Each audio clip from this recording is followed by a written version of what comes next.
cupboard. And yeah, have fun. All right, thank you for Okay, being good this luck, call. y'all. I'll go first, guys. Okay. All right, I guess I'll go after you. I'm scared. I'm Yeah, I'm scared scared. Fine, I too. was really trying to I'm go ready to first. get it I'll go over last with. then. I'm ready to get it over with. Wait, how many people are doing it? Yeah. I know I have to do mine. I have to do mine. 1, 2, 3, 4. Okay. I think it's I'm just here to listen to you guys because I Okay, already went. great. Okay, great. Oh, this is great. Does anyone see the option, like, if I wanted to closer, record Zoe. myself? Because I See, don't know. that's I don't see it either. It used know- to be at the. Oh wait, never Wait. I mind. see a red dot. It Yeah, just but says like that's it's in because progress. she's recording, but it won't like let us record individually. I don't think. Mm-mm. I'm gonna have a breakdown. Are you on your phone? Can you screen record? I don't think it'll do the audio though, right? Oh, that's what I was Yeah, I've thinking. tried that. It doesn't do the audio when you screen record for some reason.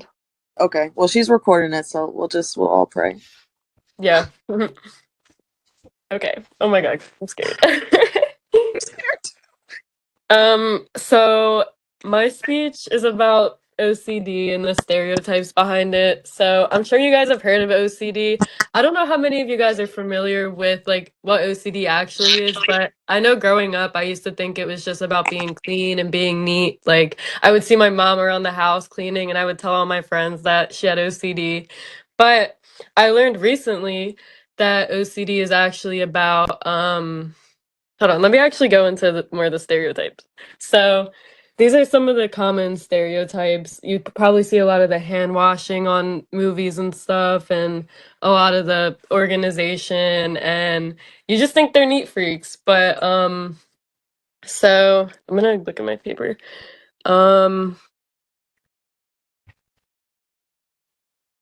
Oh my god, guys, hold on.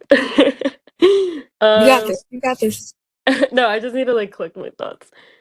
Okay, so like growing up, I used to have a lot of thoughts and they were scary and I didn't know what was going on. And I seek therapy a couple years ago. And for a while, I was getting diagnosed with anxiety and anxiety disorders. And I was getting treatment, but I realized the treatment wasn't helping. And then OCD came across like my phone one day and I looked into it and everything that it was saying matched what it was. So OCD is a cycle of you get a what if thought and then it could be about anything like what if I'm a bad person or like some people get thoughts about what if I like kids or what if what if I have this disease and you get anxious and you try to get reassurance or like I used to go on Reddit or Google and I would text my friends, I would bug my parents and try to get reassurance that like I'm not a bad person or that I don't have a disease and then that kind of feeds the cycle. So you get the reassurance and I'll show you guys the cycle. So where's my slide? Oh my god, I'm a mess. Okay. So this is the OCD cycle. So you get the reassurance and then you feel better and you feel relief and then it kind of draws back into the thought again. Like you get the thought again because it's the doubting disorder. You get doubt and then you need reassurance again and then it's just a loop. Like you get stuck in this loop and I've been stuck in loops for months sometimes, like 7 months. And no matter how much reassurance I got, it wasn't enough. Like it comes back again and again. So it's really hard. And the stereotypes make it so hard to get treated and diagnosed because so many people aren't aware of what's going on. They think they're having these thoughts and that they're a bad person and that, you know, maybe they do like kids and they're scared to speak up because this isn't talked about enough. It's not, people think it's just a cleanliness disorder, but it's really a disorder of like your mind coming and like attacking you and what you value. And you're scared to speak up because you think something's wrong with you. And I think that it just needs to be brought more awareness of like this isn't this isn't me trying to be clean. Like people wash their hands because they get a thought that if they don't wash their hands, like their family's gonna die or something. So that's why you see them washing their hands and being clean, but it's really just should calm the anxiety. And that's like the compulsive part of it. And So yeah, a lot of people don't really recognize their symptoms because of the stereotypes. And then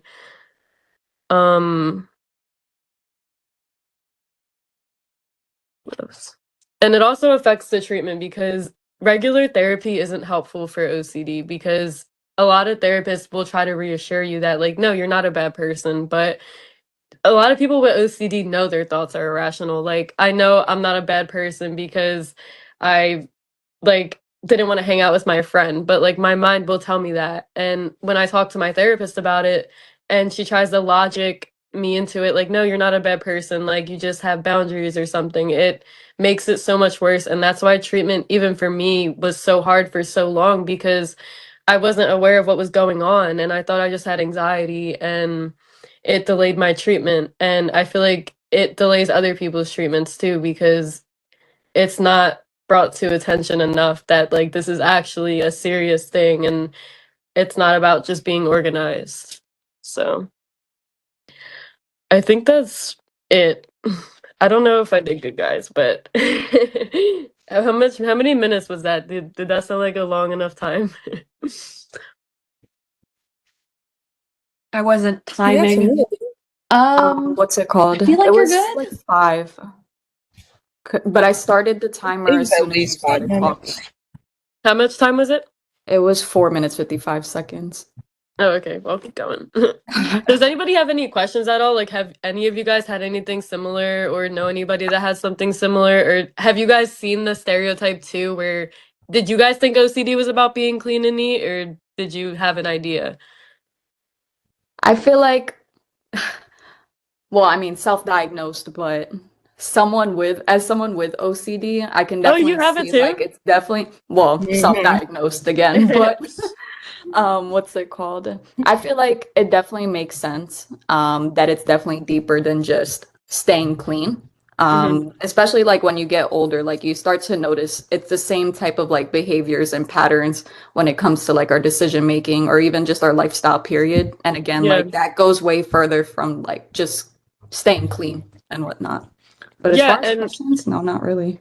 yeah, and like even when I was seeking treatment, like I talked to this one psychiatrist and a lot of compulsions can be mental too. Like you can be self-reassuring and in your mind and you're not doing any of the physical cleaning and like washing your hands or doing stuff like that. And when I was talking to one of the psychiatrists, she kind of dismissed my symptoms and told me that like because you're not doing these physical compulsions, you don't have OCD, but I was spending like hours a day in my head, like ruminating and like self reassuring and bothering my friends for like the 30th time about the same question. And it was taking over my life. And I feel like this is why it's so important that we need to recognize like this isn't like some quirky like personality thing. Like I'm not like cleaning my room and trying to be neat and organized. Like this is a real like debilitating thing and it takes over so many people's lives. And if this was like if more people were aware of what it really was and like the specific content that it comes with, I feel like more people would speak up and feel comfortable sharing their thoughts that they have. And I feel like more people would get treated and not have to deal with something so hard because I've dealt with it my whole life and I know how hard it is. And it's crazy to me that like I had to do my own research to find out what this actually was about and speak up for myself because even therapists like didn't even know I had it until I kind of started pointing things out. And now that I got the right diagnosis, I feel like my treatment has been so much better. And I want other people to get that same treatment too. So yeah, I feel like that's really important. And I'm sorry you're struggling with that too. Oh my God. Well, you Yeah. said self-diagnosed, but like you can know your symptoms. Like that's how Yeah, I like was. when you notice you're very irritable and all like again, like this goes for many things that like you deal with on a day-to-day basis, but like me noticing how irritable I am in general, it definitely like it all like links together, if that makes Mhm. sense. No, yeah, it does for sure. And you should talk to somebody because my life has been so much easier like after finally getting the right stuff and audiobooks too. Like I'm like an OCD expert. Like I've read so many books about this. Like I'm so mad that I'm so tripped up right now because I feel like my speech could have gone like so much better, but like freaking out over here. No, I feel the same way with my topic, trust me. All right, guys, I think I'm good now. I think I'm at my mark. So whoever wants to go next. I'll go. I'll get mine out the way. Okay. All right. Before you guys So, continue, did you see the text message of someone saying they're trying to join again? I don't think we have enough people right now. Oh, oh my God, when did that even happen? Oh my I God, just even got though- the message on my phone. Hold on. says they're in the lobby. Oh, I think the host has to add them into the lobby. Add them from Yeah, out the I lobby. don't think she can do that right now. Yeah. Wait, hold So how on. many do we Because have? if you just send the link, isn't it all the same link though? It should be, but I don't know how the lobby really works. I think like when you sent me the link, I pressed it and like I was just waiting in the lobby for her to like invite me in. So I think she does have to invite her in. I think so. Oh my God, how do we get her attention? Shit. So how many do There's we have? no the point group of chat. continuing this without that one person. Yeah, Well, I was about to say, how many do we even have? 8. we don't have enough, especially with one person possibly not counting. Yeah. Mm. I'm about to just have my little brother sit over here. Hold on. She's not going to count that. Yeah, because no kids, right? She said like no one under 18. If Mm. he's like too young, I can have my sister come and sit. Okay. My mom just texted me and said her and her boyfriend can join, but I don't know how it's gonna work with the whole lobby thing. Like, can they join without her? Is she does she need to do her speech too though? Who? If she's Whoever's asking kicked to out. join back, I would assume so. So I know I Well do. then, well then either I guess it doesn't matter. She's gonna have to come back here regardless. Because like I can just have my little brother sit in the background, but again, like it doesn't really solve her like if she still has to get hers out the way, she's still gonna have to find her way back in the group call.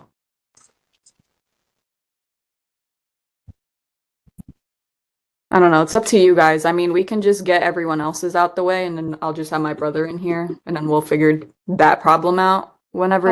I How think old is somebody your said that brother? they can have a sister. Wait, how old? Does it have to 18. be? Oh my God. 18 or older. I mean, if he's just sitting down, I mean, he's literally like 16. He could pass for 18, right? Just say he's 18. Okay, great. Yeah, and we can cut this part out. Yeah, can you just sit in here for like 30 minutes?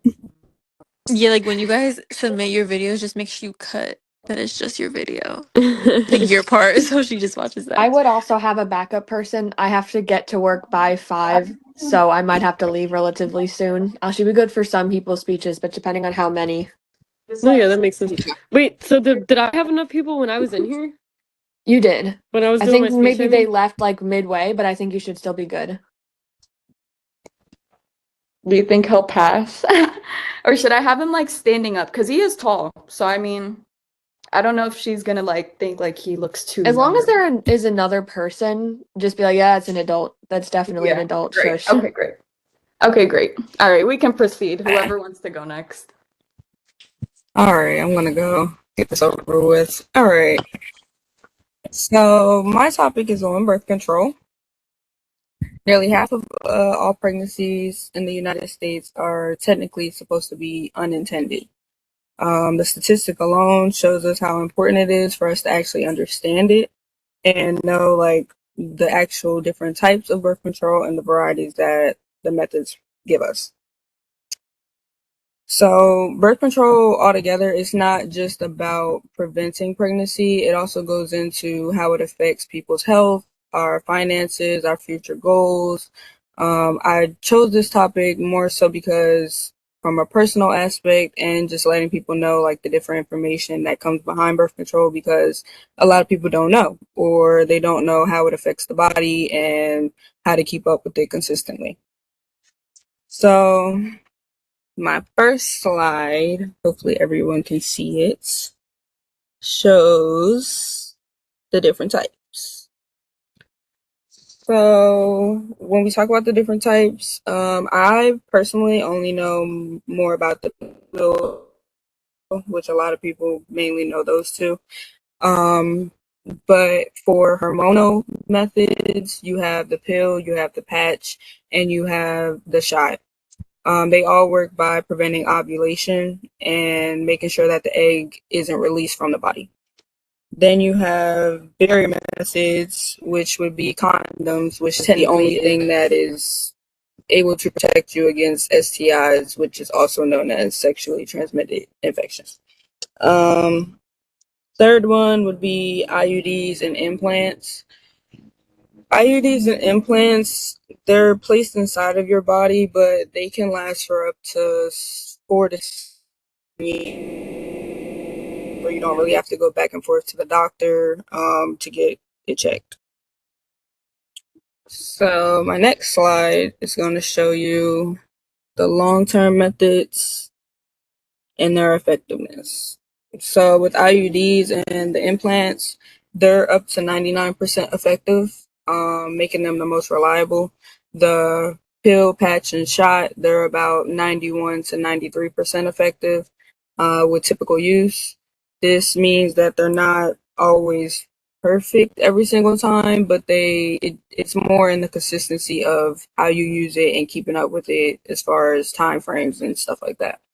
Barrier methods would be the condom. That's about 85 to 87% effective, but it's still important because it protects you against infections. And then just overall together, it's really just about the consistency and making sure that you're using it at the time that you're supposed to be using it. So for my last slide, it's more just a little reminder so everybody can see that birth control plays a major role in people's lives. I mean, it helps you with unintended pregnancies, making sure that you can focus on your education or any future plans you have. It protects us against STIs and, condoms, and they help us to prevent any type of infections that we could possibly get. They regulate our hormones and help us treat health conditions like acne as well, which is something that I didn't know personally. Birth control, it just gives individuals and anybody that decides to, take these health risks or health decisions and decide that they want to figure out options. But overall, it's just a variety of methods with different levels of the effectiveness to them. The options are important to know so that way you're more informed about your health when going to doctors or deciding that you want to get on birth control. But learning about it altogether, I felt was knowledgeable because you learn about your health, you learn about your future, and you learn about the choices that you decide to make. So that's my presentation.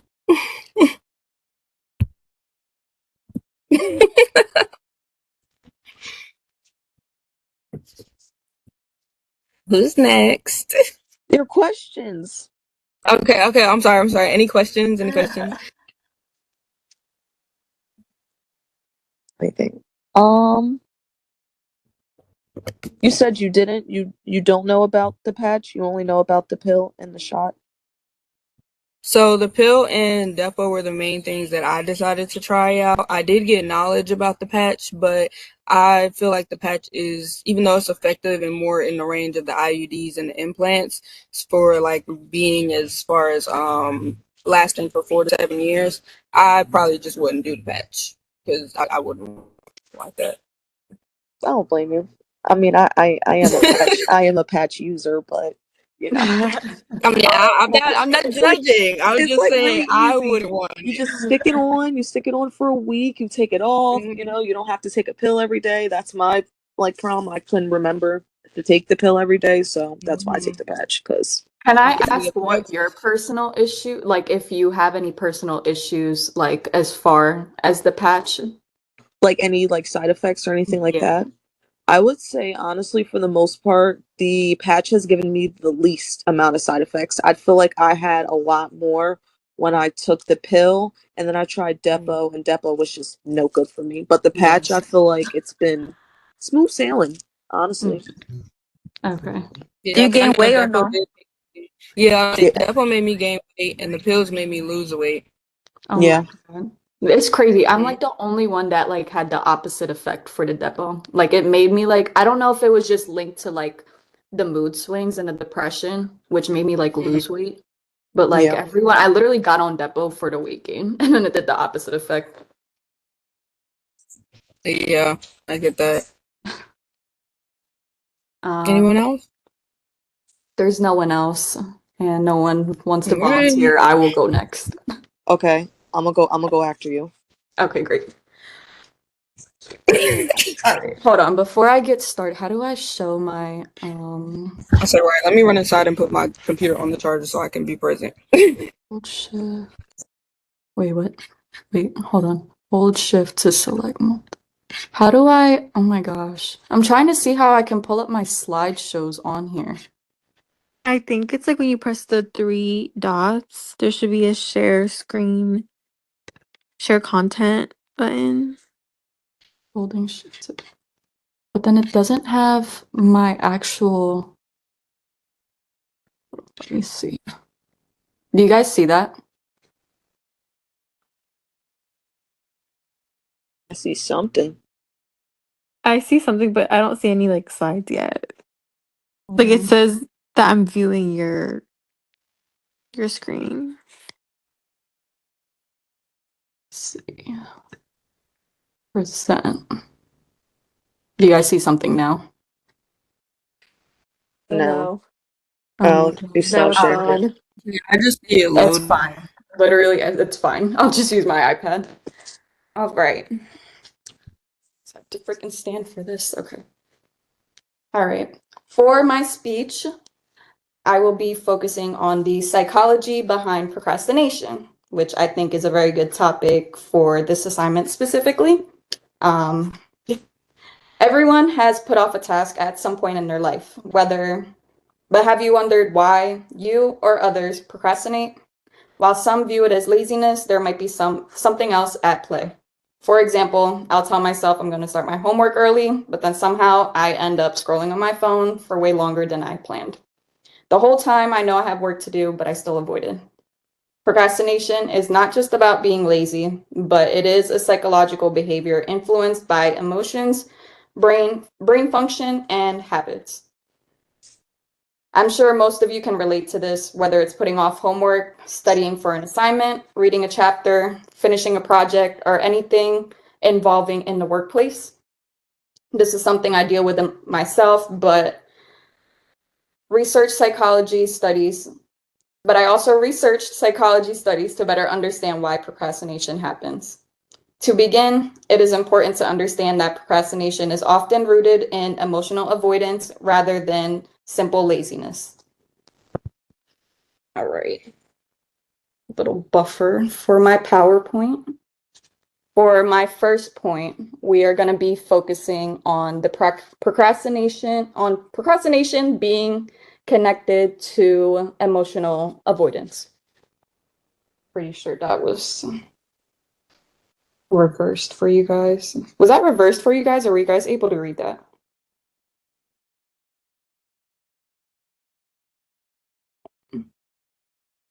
It's fine.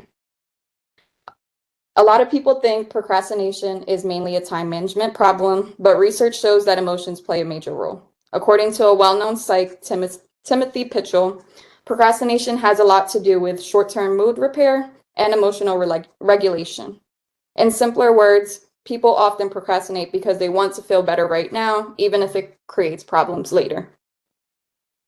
The thought of studying for a math test might cause emotions of dread or anxiety. You hate math. It's hard for you to understand. Or maybe it's not you and you just find it boring. What about reading that next chapter of a book? What about that work project you've been putting off at the peril of you being fired? Negative emotion about something often leads to negative thoughts, which leads to the procrastination. Instead of regulating your emotions so that you can do the task, you give in to them and avoid it.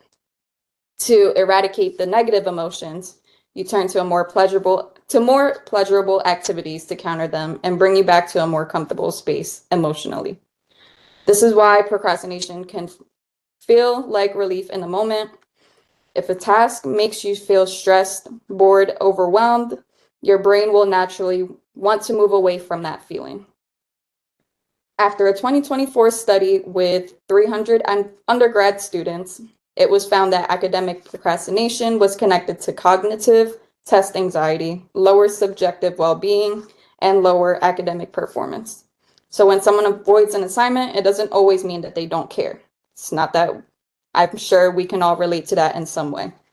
Sometimes we're really just avoiding an uncomfortable emotion that comes with doing that assignment. The problem is the relief doesn't last. The task is still there, but now there's no time to do it. That is why procrastination becomes a short-term mood fix that can create long-term stress. After examining the emotional side of procrastination, it is also important to look at what is happening in the brain during this process. Procrastination also happens because of how brain makes decisions. A simple way to understand it is through the conflict between two parts of the brain. This being my next slide. Oh, shoot. Great. Okay. Well, that's fine.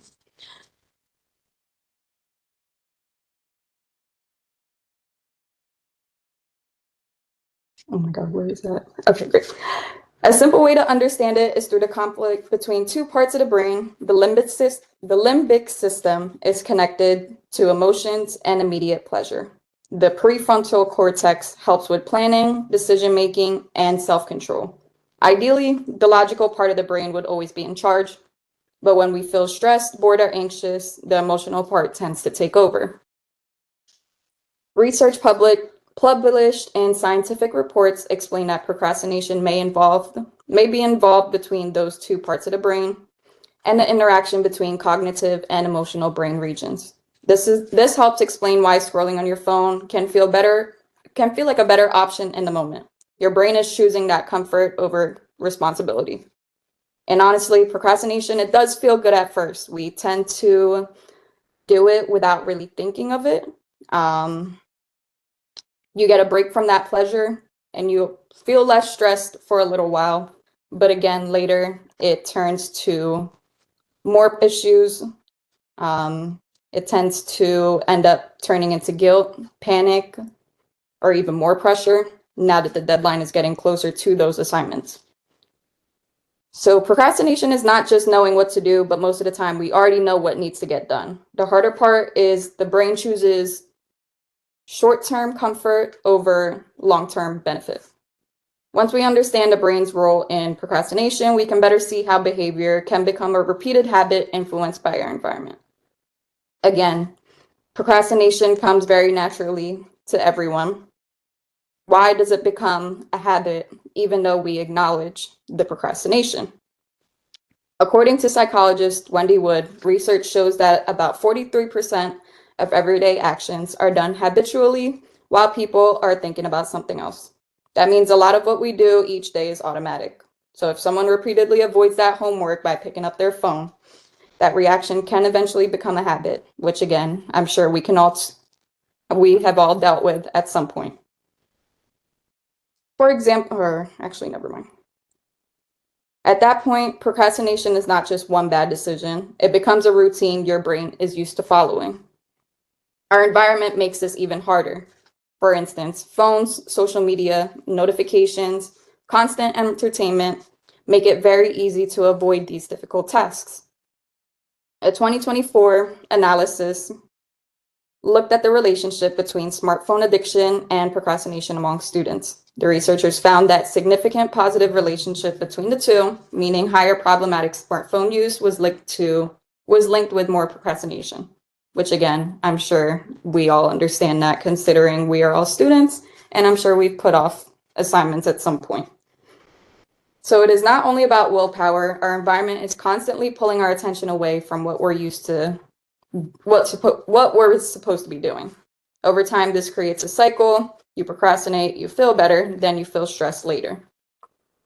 This is why procrastination ends up becoming, you can somewhat compare it to an addiction. If you can acknowledge it, however, the cycle is harder to break than most people would think, simply because it has become a daily habit.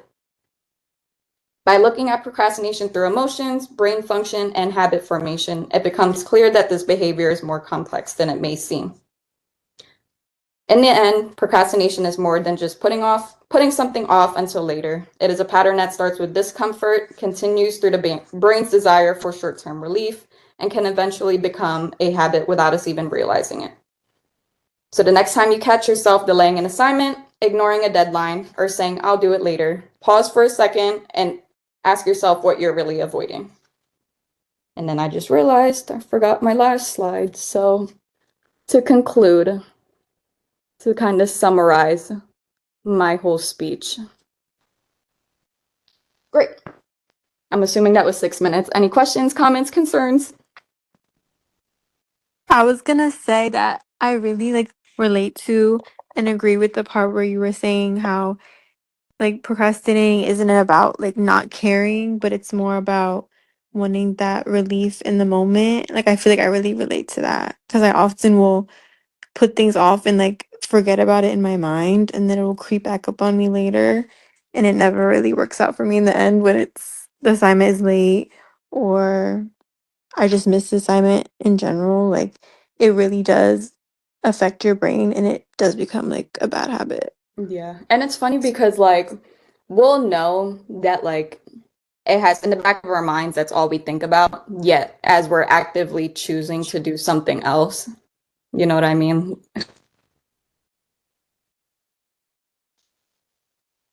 Anyone else? Otherwise, whoever wants to go next can start.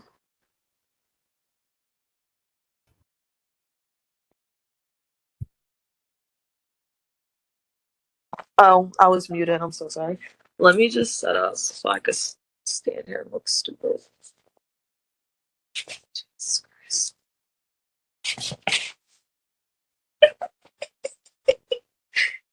Oh my god, I'm so awkward. Okay. Could someone time me? I'm sorry. Or Good. I haven't started. Yes, I haven't started. Okay. So I'm going to be talking to you guys today about the effects of the pandemic that they had on students and education. So we can go back to, what was it, 5 years now, when I feel like life changed. We couldn't go outside, things were closed, couldn't really go out and do much. COVID-19 was the global pandemic, which obviously resulted in all of the shutdowns. It changed the world in many ways, but I feel like education definitely took a huge change. And COVID-19 was a global pandemic that ultimately led to the closing of all schools and the transition to remote learning, which impacted education in many ways. I want to show a picture.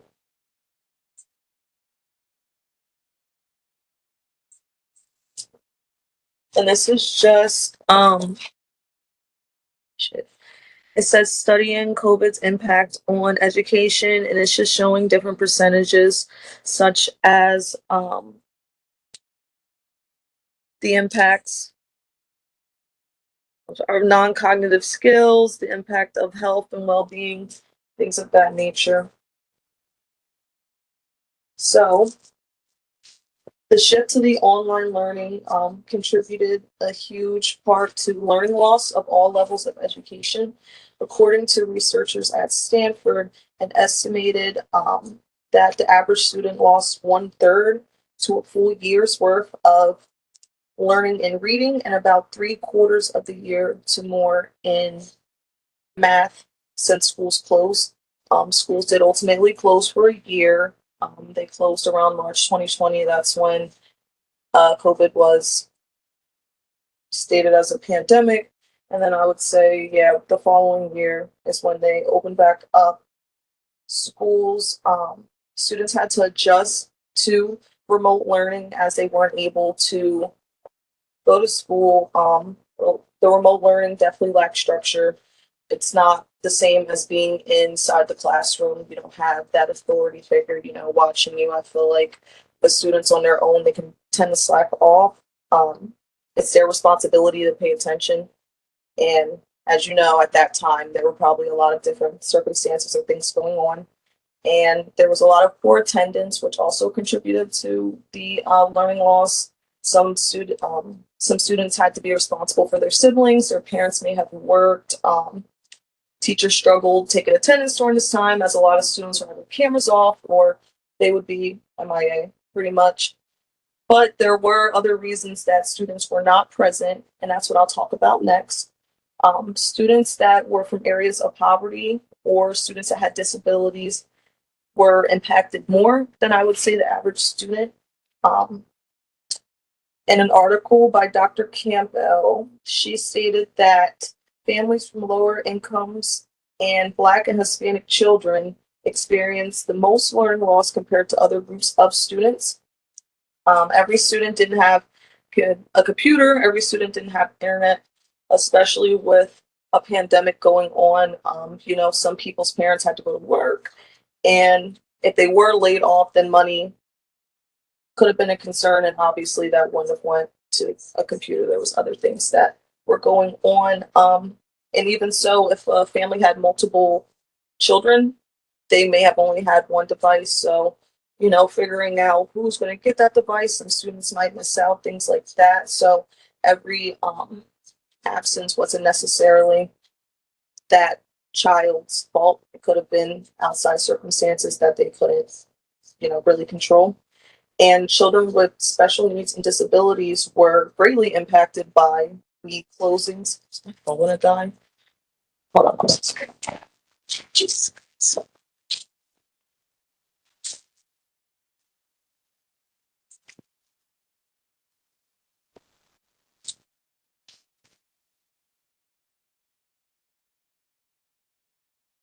Yes. Okay. Students with disabilities were affected greatly during this time. A lot of these students needed different therapies, such as occupational therapies, speech, things of that nature. And with the shift to the online remote, these same needs weren't met, especially if the students had complicated circumstances.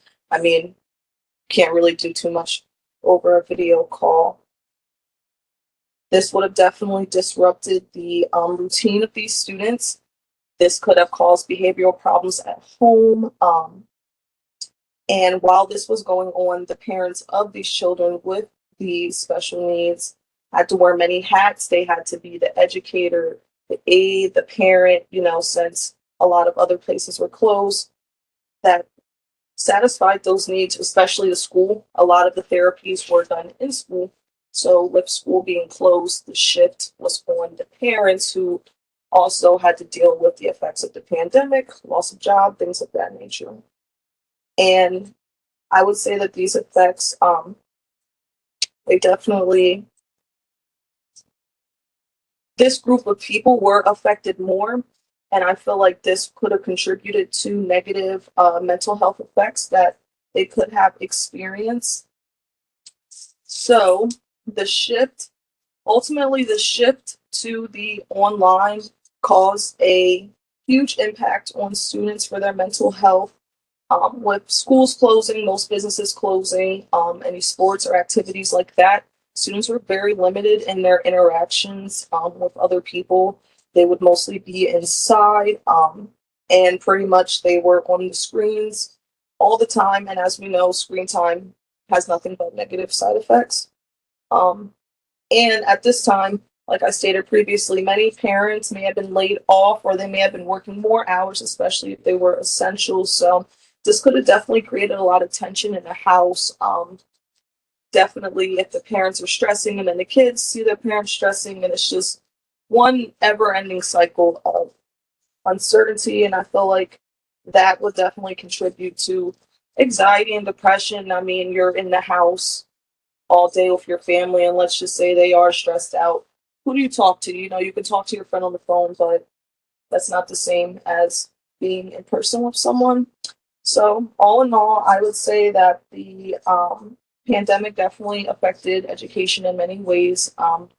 Students definitely experienced a lot of learning losses. It affected their mental health negatively. Students from different certain groups, such as students with disabilities or students from areas of poverty, things of that nature, they definitely were affected a lot more than the average student. And the effects are still being seen today. This is still an ongoing thing. We still have time before we would know the long term effects, since it was something that only happened 5 years ago. But I would hope that if it did happen again, that hopefully we would be better prepared. I just now noticed I only showed you guys one slide. So I'm going to show you. This is going to be on the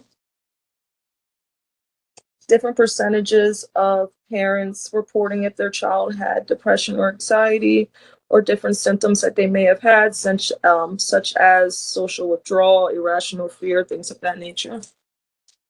And then I'm going to show you a graph about the average months that it would take for students to return to pre-pandemic levels. For example, it looks like it would take about 7 to 9 months for an 8th grader to return, 5 months for a 7th, and then as it goes down in age, it's less time, but definitely everybody across all levels of education definitely felt the effects. That's all. You reached How 8 long is minutes. that? That was great. Oh shit. That was a great topic, though. Thank you. Does anyone have any questions or any concerns, or did you go through something during the pandemic? I had a Absolutely. question. Especially like, I don't know Would you? what. Oh, I'm sorry. I didn't hear anyone. No, you can go. Go ahead. Which- you mentioned the long-term effects, but did we see any short-term effects of improvement that Yes, you know what? is noteworthy? I did see an article. It was in reference to students with ADHD actually doing a lot better at home as opposed to um being in school. So it's definitely had its perks, and I could definitely understand that. That's more limited distraction, things of that nature, but it just wouldn't work for everyone because most students, and I know me Right. personally, I would have been watching TV, I wouldn't have been paying attention. Anyone have any other questions? She kind of summed up what I was gonna say. Yeah. We could just go with, how did the pandemic affect you? What was your experience? Definitely with me, I was in a nursing program. They shifted everything online. This was right before my clinical, so I I stopped going to school, and just life happened, and I got to work, and now, 5 years down the line, I'm trying to go back to school, trying to get my degree. This time not nursing, something different, but it definitely did affect me. And then, yes, the mental health part, yes, I feel like I lost my mind over the pandemic. I had issues that I'd never had before, and it was just, learning about myself and etc. Did anybody else need to go, or are we all good? I needed to go. Okay. Are you the last one? I think so. Okay, we're gonna go with that.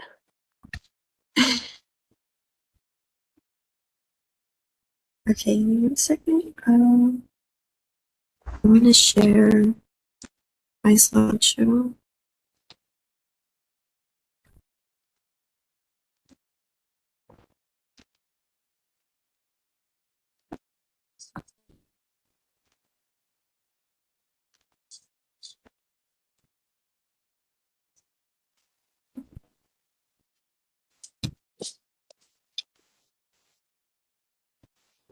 Can everyone see my slide? Yeah, I can see it. Okay.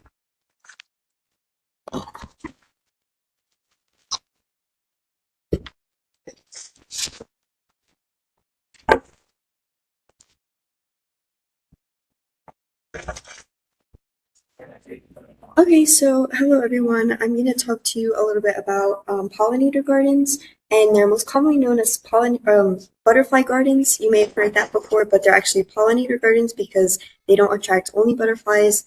They attract bees, birds, bats, butterflies, moths, and other types of insects.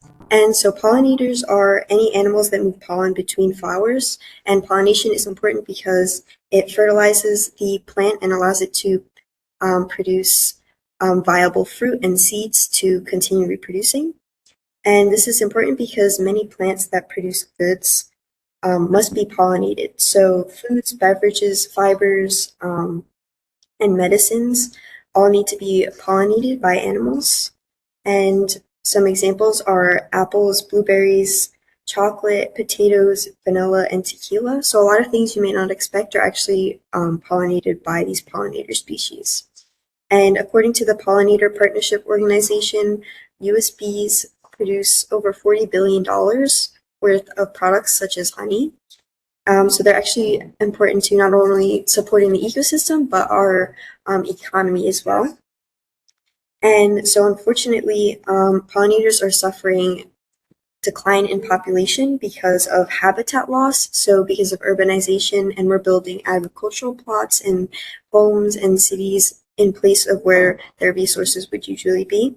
And they're also dying due to chemical and pesticide use and invasive plant and animal species and parasites and diseases. And many pollinator species in the United States are federally listed as endangered or threatened, and they're disappearing in natural areas. And according to the Ecological Landscape Alliance, the US has lost over 50% of the tracked honeybee colonies over the last 10 years. And over the last 20 years, we have lost over 90% of monarch populations. And unfortunately, we lack a lot of research into these species, so we don't know a lot about their impact on the ecosystem. But recently, in the past, the United States and other countries have been funding a lot of research, and we're really learning how important these species really are to our ecosystem and to the earth. So one of the most important things in a pollinator garden is you need to use native plants because you want to attract native pollinator species. If you use non-native plants, you won't attract the species that you want, and also they can be harmful because they can be invasive species that will harm your other plants. And so pollinator gardens are gardens that specifically plan for plants that provide nectar, such as flowers, or they provide nectar and pollen for the pollinator species. And also something important is host plants, which are plants that provide space for eggs, nesting for bees, and food for growing caterpillars and larvae of the species. And the most commonly known host plant is milkweed, as you can see on the slide. They attract monarch butterflies because they lay their eggs and the caterpillars feed on the milkweed. However, milkweed provide for a lot of other species, such as queen butterfly and milkweed moth and milkweed bug and milkweed beetles, which are all important pollinator species. So, sorry. Another important thing is that you want continuous blooms and a lot of variety. So if you have a lot of one type of flower, the butterflies will come and feed on it, but they won't stay. So you want plants such as lavender that are early bloomers that will bloom in the early spring. And you also want late bloomers that can sustain populations into the fall, such as sedums or aster, which attract bees. So you really want that variety in a lot of different types of plants to provide a constant food source. And you also want to provide a water source, so like shallow rocks and to make puddles, and structures for shelter. So you want more dense plants like bushes that can protect the pollinators from the weather and from predators.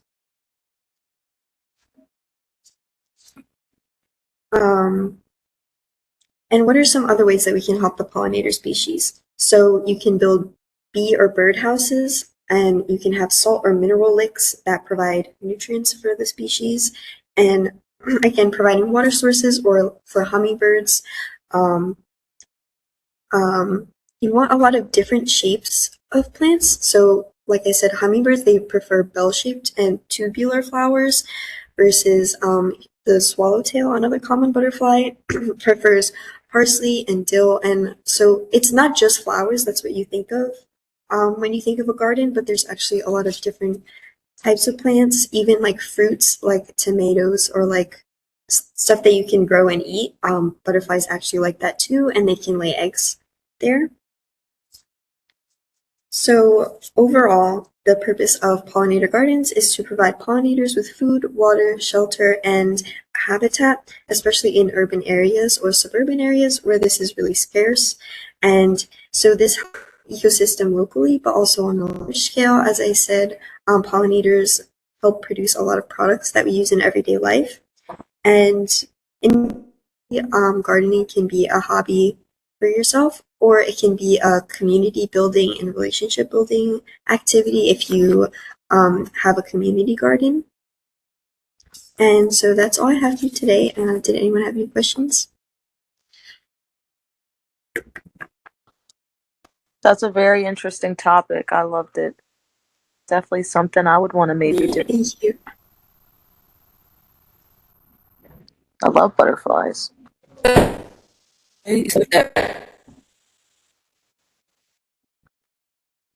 Sorry, could you repeat that?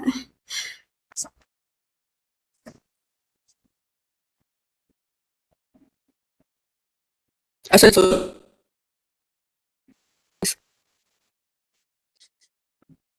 I'm sorry, I'm like It glitching. keeps Oh, it you keeps said glitching. Your audio is like glitching. yeah.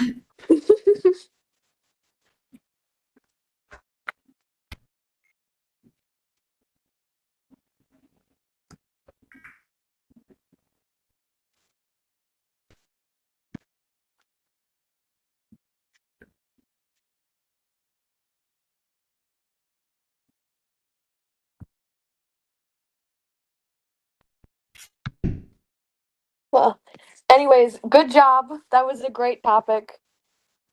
Yay. Thank you. Yeah, and your slideshow looks so good. Thanks.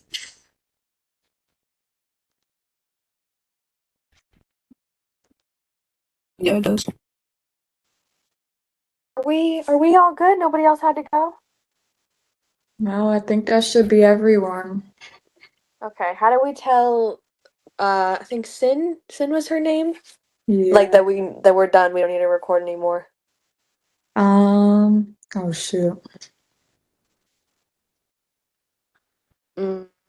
I mean, if everyone just ends up leaving the meeting, well, I guess it wouldn't She would still be necessarily end the here. meeting Is she then. like somewhere like she can't be on her phone right now? Is that why? I have no idea where she is.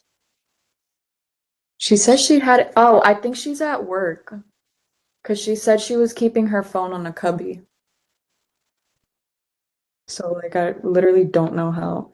Unless she has, like, an Apple Watch on her or something, and then we can just text her and say it's done, but I think that's all we really can do is like we're done and then leave the call. yeah, there's literally, like, no other way. So. Okay, I'm gonna get ready for work. Good job, everybody. Thank you. Thank you. Thanks for everyone getting on the call. Good job. No problem. Thank you guys. Bye-bye.